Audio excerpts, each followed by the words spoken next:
Thanks for downloading a 3CR podcast. 3CR is an independent community radio station based in Melbourne, Australia. We need your financial support to keep going. Go to www.3cr.org.au for more information and to donate online. Now stay tuned for your 3CR podcast.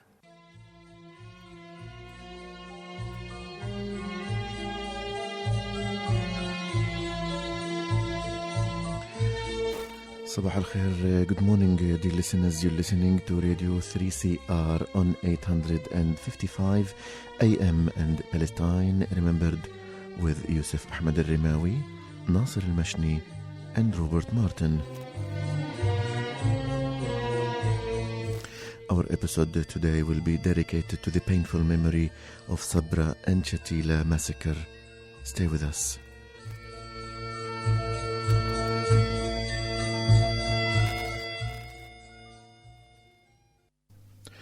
Good morning, gentlemen. Yusuf, Robert. Good morning. Good morning, listeners. This week marks the 35th anniversary of a very sad chapter of the Palestinian modern history. Nasser and I and Robert, of course, we will talk about the Sabra and Shatila memory. 6th of June 1982, Israel invades Lebanon with the stated aim of rooting out the Palestinian Liberation Organization and in their ideal world to transform Lebanon into a Christian ally. They wanted to install a Christian government and create a peace treaty to the north of Lebanon. They quickly moved all the way north and surrounded Beirut, and obviously, as Israel's wont is, they put a siege on the city of Beirut. By August 21, the United States had broken an agreement between the parties, and the agreement allowed for the safe evacuation of the Palestinian fighters, for the PLO, to leave Lebanon and to move to other Arab countries under the supervision of Western nations. But one of the core principles in writing was the guarantee of protection of Palestinian refugees and the civilian residents of the Palestinian refugee camps. I mean, this was a very important part. It's important to mention, Nasser, that 82 had been 7 years for the beginning of the Lebanese civil war. And in these 7 years before or leading to the invasion of Lebanon, the Palestinian Liberation Organization and the Lebanese resistance forces were on their own fighting the Israeli violations of Lebanese sovereignty over and over and over again, whether attacking refugee camps or Lebanese targets. And it's also worth mentioning that the few months leading to the invasion, there was a ceasefire agreement supported by the United Nations between PLO/Lebanese resistance and Israel. So by invading Lebanon, Israel didn't only broke the sovereignty of Lebanon, but also broke the UN-sponsored agreement. Well, they're not shy in doing that, as we know. So part of the agreement was the United States deployed Marines to Lebanon as part of a multinational force. Yasser Arafat Abu Ammar left Lebanon after heroic resistance. Heroic resistance, absolutely. And those images of him, in his battle fatigues, leaving victorious from Lebanon. The ceasefire included those written guarantees, and the Marines departed on September 10. After the American withdrawal, the Israeli military was in full control of West Beirut, which includes Sabra and Shatila. And it's important to say that West Beirut didn't fall during the siege. It fell after PLO left. Left, correct. So that's why they still have the right. The Palestinians and the Lebanese say that we did not surrender. Mm-hmm. That's true. And this is some stuff from the Kahan Commission, which was Israel's official report into the massacre. On the morning of the 15th of September, Israeli Defense Minister Ariel Sharon held a meeting with the IDF Chief of Staff, Itan, at the IDF's forward command post on the roof of a 5-story building 200 metres southwest of the Shatila camp. In attendance, now listen to this group, were Sharon's aide, Avi Dudai, the Director of Military Intelligence, Yeshu Sagoy, a senior Mossad officer, General Amir Droy, General Amos Yaron, an intelligence officer, the head of GSS, Abraham Shalom, the Deputy Chief of Staff, General Moshe Levy, and other senior officers. At that meeting, this is the Kahan Commission said, this is the Israeli report into the massacre almost a year later. It was agreed amongst these people that they will allow the Maronite Christian Phalange Party, the Kataib, under Eli Hubaka into the camps. Eli Hubaka is the commander of the Phalangists and the leader of that operation, who actually led the butchering and the massacre of the Palestinians. So the Israelis, by mentioning these names, and we have to remember that this is an Israeli investigation. So assume that we had an independent as independent as it might be. But this is the Wednesday. Now, the massacres happened Friday night, Saturday, Sunday. So this is on the Wednesday this group met together, and this is where they agreed. By noon of the 15th of September, so this is the morning, now we're talking lunchtime, Sabra and Shatila are surrounded by the IDF. They've set up checkpoints, not allowing anybody in or out. The exits and entrances are manned, and they're using a number of multi-storey buildings in the surrounds of Sabra and Shatila as observation posts. Amongst them was the seven-storey Kuwaiti embassy, and according to Time magazine, this building had an unobstructed and panoramic view of Sabra and Shatila. Sabra and Shatila are very small camps of Beirut, and we're talking about something like 2 square kilometers maximum. Yeah. So hours later, Sharon orders the IDF to start bombing, the tanks to start shelling Sabra and Shatila to soften the area, and the bombardment continued throughout the afternoon and into the early evening of the 15th of September. And of course, on the 14th of September was the assassination of Bashir al-Jumayl, the Lebanese president, and of course the Israelis played into the anger of the Phalangists. Their leader was assassinated, and of course when we say Bashir al-Jumayl, he was the Israeli-backed president of Lebanon, and he was not assassinated by Palestinians nor Lebanese resistance, and nevertheless the Israelis directed their anger and their... The Israelis told the Maronites that in fact it was the Palestinians that did it. We know where they are. They're in Sabra and Shatila. You need to go in there and clean this up for yourselves. On the night of the 16th of September 1982, the IDF opened the doors and ushered the Kataib in and allowed them unfettered access into these 2 Palestinian refugees. Defenseless, we have to say defenseless. Remember that these camps, West Beirut, never fell in all of the 88 odd days of the invasion of Israel into Lebanon. The PLO resistance fighters are now no longer in Lebanon to protect them. The Americans, who had signed an agreement that would allow for Palestinians to be protected, are not there. The Israelis have surrounded this 2 odd square miles, bombed it with tanks for a day and almost a day, have now let in the Phalangists, who they've told the murderer of your Prime Minister, your leader, Bashir al-Jumayl, is in this camp. And these are civilians? Civilians, mum, dads, 100% civilians, because we're talking about not a gun in the camp. The few weeks that followed the expulsion of fighters. And they made sure that all fighters would leave Beirut particularly. And so when we say that this is a civilian target, we mean it. It's a purely civilian target. Yep. In the ensuing rampage, the Kataib raped, killed and dismembered up to 3,500 people. To make sure that the bloodbath did not stop at night time, the Israeli tanks sent up flares, luminescent flares, throughout the night to lighten, so that they didn't have to stop. So you don't have to slow down because it's night time. Here's these flares so you can keep going.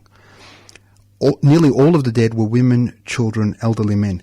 And I want to talk just quickly about what we're talking about here. People tortured, blackened bodies smelling of roasted flesh from the power shocks that had convulsed their bodies before their hearts gave out, the electric wires still tied around their lifeless limbs.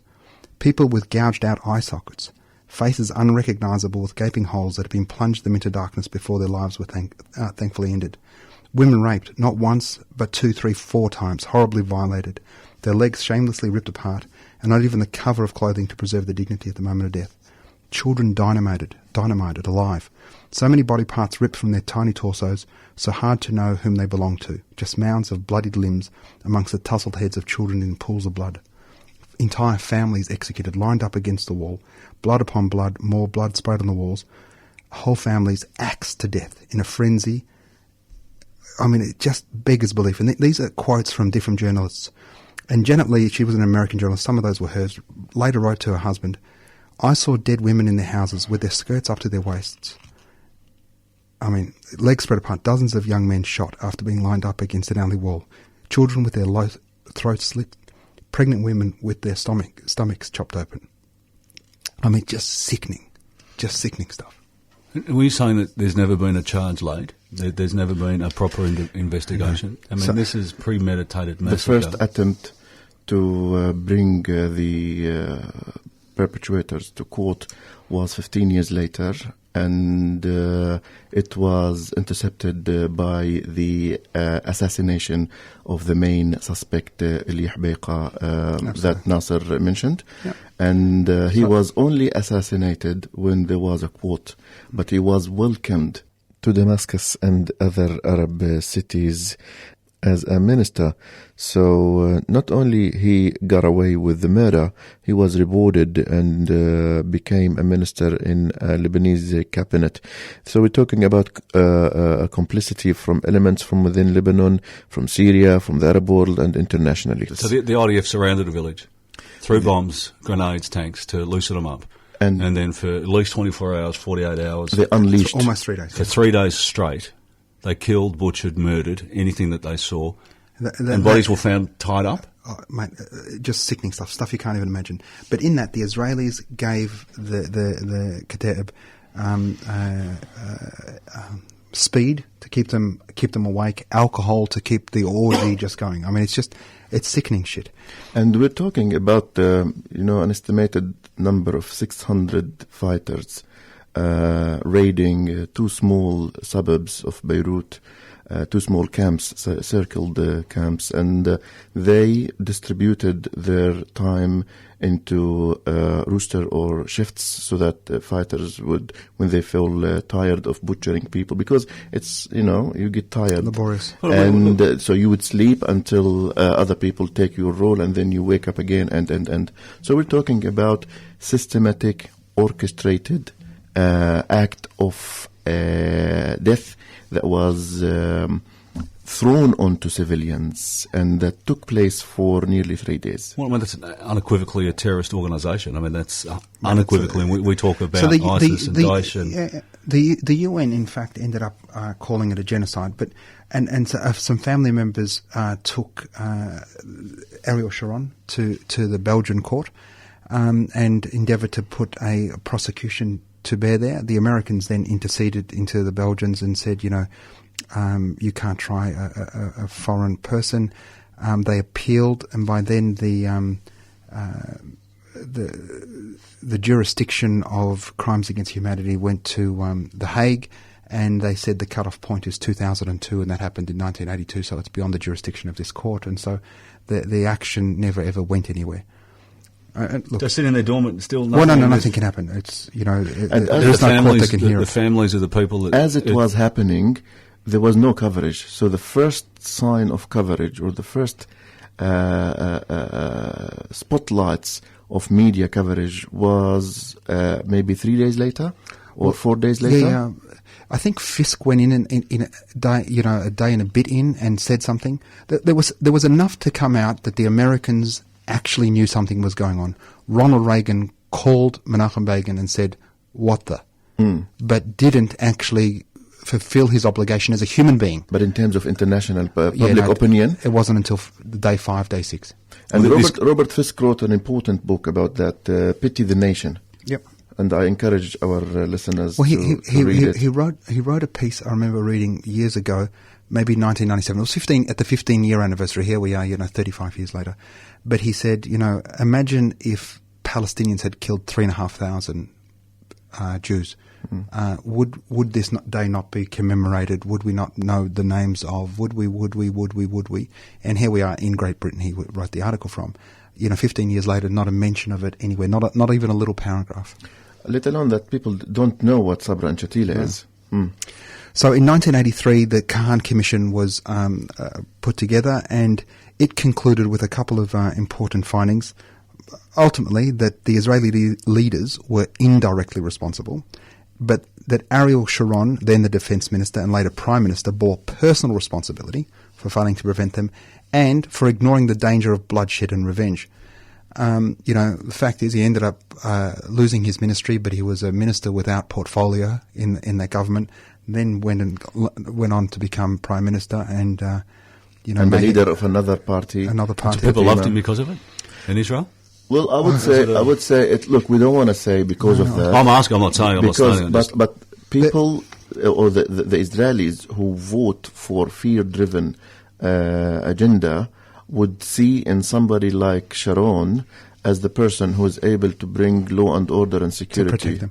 We should say also when the details of the massacre came out, there were protests in Tel Aviv. Significant tens of thousands of people came out and said, "This could be the biggest in the history of Israel." Not in the name of Judaism.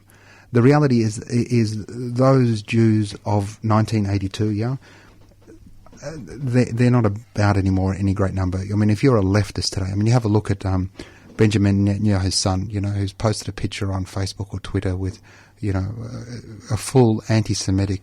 It's just crazy what he would do, and he now calls anti-Arab, anti-Semitic. It's anti-Semitic stuff, yeah. But he's the right of Israel aligns itself now with the white supremacist movement, and anybody that's left of us, those leftists, they're the Nazis today, in the mindset of the far right. If you're a lefty, if you're a peace-loving person, you're actually the Nazi. Well, a normal person would have done everything to stop the massacre, but these guys... Ariel Sharon facilitated it. Ariel Sharon and his buddies, these guys planned, they knew what would happen. They knew that if they, fed the phalangists who, for a huge chunk of time, these guys don't even think they're Arab, the Phoenicians. The death of their leader was done by somebody in there. Those Palestinians are all responsible. You're not an Arab. You're not a Muslim. These people aren't like you. The world would be better for you if you weren't there. This sort of stuff. And the cadre of people that were there at that meeting on the morning of the day before. These are luminaries, yeah, senior people, yeah. Ariel Sharon, who's the defence minister, the Australian defence minister never attends a battleground. He's sitting in Canberra, but there he is with his own aide, the director of military intelligence, a senior Mossad officer, the intelligence head of GSS, the deputy chief of staff.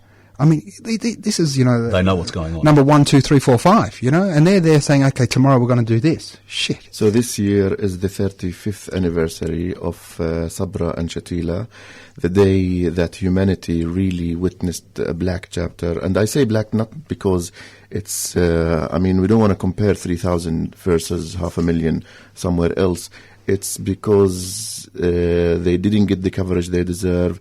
The murderers got away with it, and Israel is still enjoying the reputation of spreading peace and being the only victim in the region. When in fact, without it, definitely this is a black and white type of fact. Had it not been for the Israelis, the phalangists wouldn't have invaded Sabra and Shatila. Just when you say too, though, it's you don't want to compare the numbers, 3,000 versus 3 million. To me, it's no different. They've treated these people, mums and dads and kids and animals, with cold heart, burnt them, done everything they possibly can. That's as horrific as killing 3 million people. What's the difference? These are civilians that have done nothing other than be in the wrong place. I think, Rob, where the difference is that, if you want to bring in, the Holocaust, is that Nazi Germany had a systematic campaign to rid the world of all Jews. We're not saying that the Jews were in a situation where they're trying to rid the world of all Palestinians, but certainly they enabled all the Palestinians of Sabra and Shatila to be slaughtered that weekend. I remember watching a documentary on Sabra and Shatila recently, where a woman devastated by and couldn't believe what was happening, because imagine now we're saddened and torn apart talking about it 35 years later. Imagine having to go through it and having to witness it. So she was saying that she said in Arabic, استنوا الرجال يطلعوا بعدين فاتوا, which means that they waited for men fighters to leave and then came to the camps. what is more coward than this? These were defenseless, elderly women, children. I mean, I just think it's another one of these, I mean, I feel sorry for the Palestinians. I mean, I can see you guys are deeply moved by it.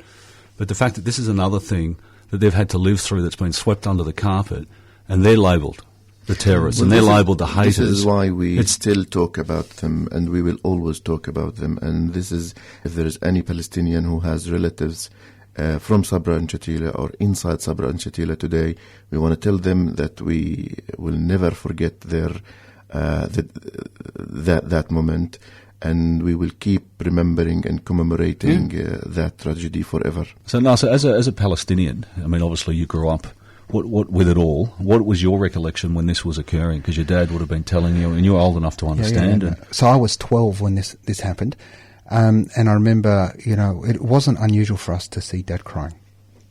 It wasn't unusual because he wore the pain of Palestine very, very close to his heart. But I remember, this is the first demonstration I think, beyond actually knowing that I was there, I actually remember it happening and being there in 1982 with the invasion of Lebanon, but in particular this invasion. Because what happens with demonstrations is people get demo fatigue. They come out on day one, but here we are sort of 10 weeks later still demoing every weekend. Sabra and Shatila happened, and there was 6 of us. Yeah, my family and my uncle, and look, I just remember the pain. Dad was inconsolable. We're all just couldn't believe it. I mean, the pictures were so graphic, and the pictures were 3 and 4 days later. So the bodies had decomposed and were bloated, and I mean, just horrible kids cut in half, and just an orgy of blood.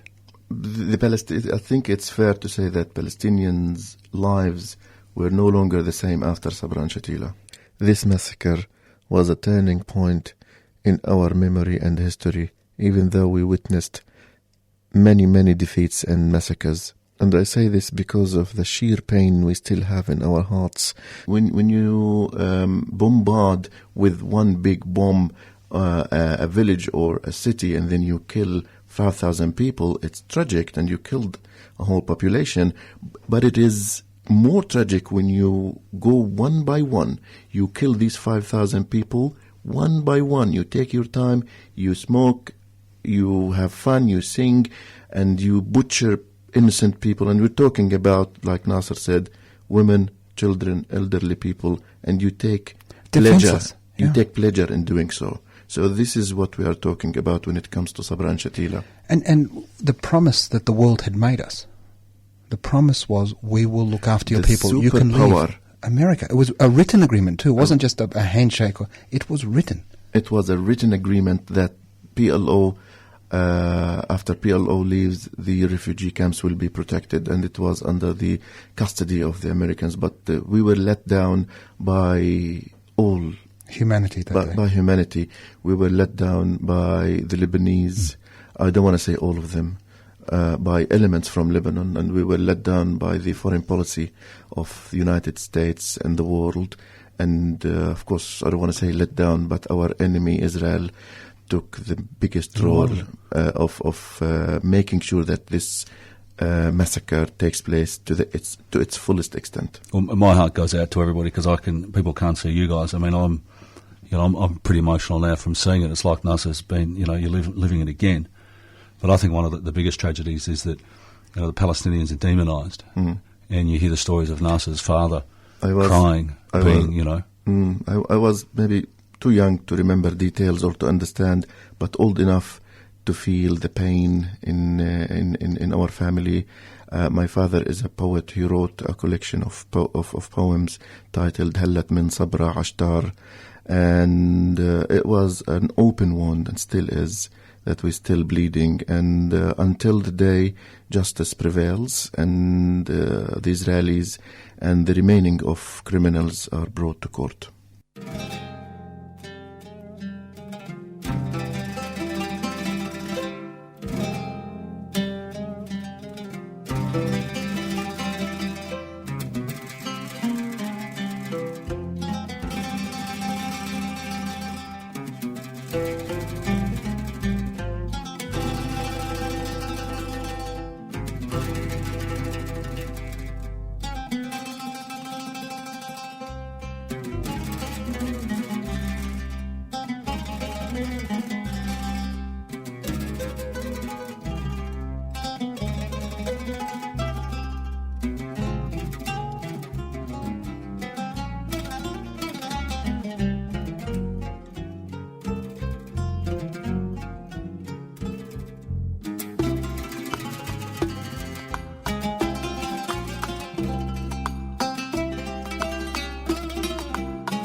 before we end the program, we have to acknowledge the heroic act of an Australian, Sean Oliver of Craigieburn, who was in Wollongong last or a few days ago. Sean lost his life trying to save some Palestinian children. I think we should just say, he lost his life in an act of heroism trying to save children. Trying to save children who happened to be from Palestine. He didn't know that. No. It didn't matter to him, I'm sure. He left a beautiful wife and 3 children of his own now who won't have a father. What a devastating... what a man, just to get up and go and not worry about it. Enter really, really terrible surf, yeah. And on behalf of us, the 3 of us in this room, and the Palestinians and all people who just look at each other as humans, we want to acknowledge his selfless heroism, and we want to condole and to send our sincere condolences to his family, his wife, his kids, and all Australians. And in fact, we spoke to the family of the Palestinian children who were saved by Sean and others. And they actually sent us this message. So this is the message of the family of Ahmed Qasim Hamad. The message goes to the family of Sean Oliver in recognition and acknowledgement of his heroic act. Hi, I'd just like to say a few words on behalf of the Hamad family and myself. We are deeply saddened by the tragic loss of Sean Oliver. We are still actually in shock by this tragic incident. Therefore, I am finding it really hard to speak because we are still in shock and deeply saddened. Even though we didn't know Sean Oliver, we feel as though we are still mourning over his death, and it's been really hard these past few days. Because even though this man, we didn't know him at all, it is as if we have known him for a very long time. Please accept our condolences and just know that Sean has died a hero and will always be remembered as a truly genuine human being who did risk his life to save another human being's life, and that is absolutely amazing. And just thinking one soul has passed away, giving his life away just for another human being is absolutely incredible. These days you don't find people like that, and that's why we are truly grateful. On myself and the Hamad family, we are truly grateful for this act of heroism. And again, we'd just like to say thank you very, very much. And thanking is definitely not enough in this situation, but this will be an act that won't be forgotten. Definitely, we'll remember it for the rest of our lives, and we are grateful. So thank you very much.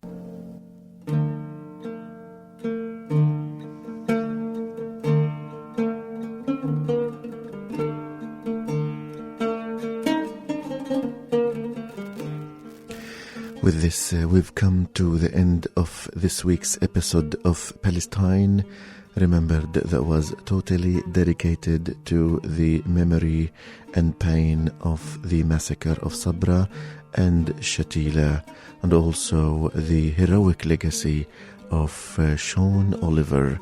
Thank you for tuning in, and remember to listen next Saturday, same time, 9:30 in the morning. Until then, this is Yusuf Al-Rimawi, Nasser Mashni and Robert Martin wishing you the best of all time, and salam.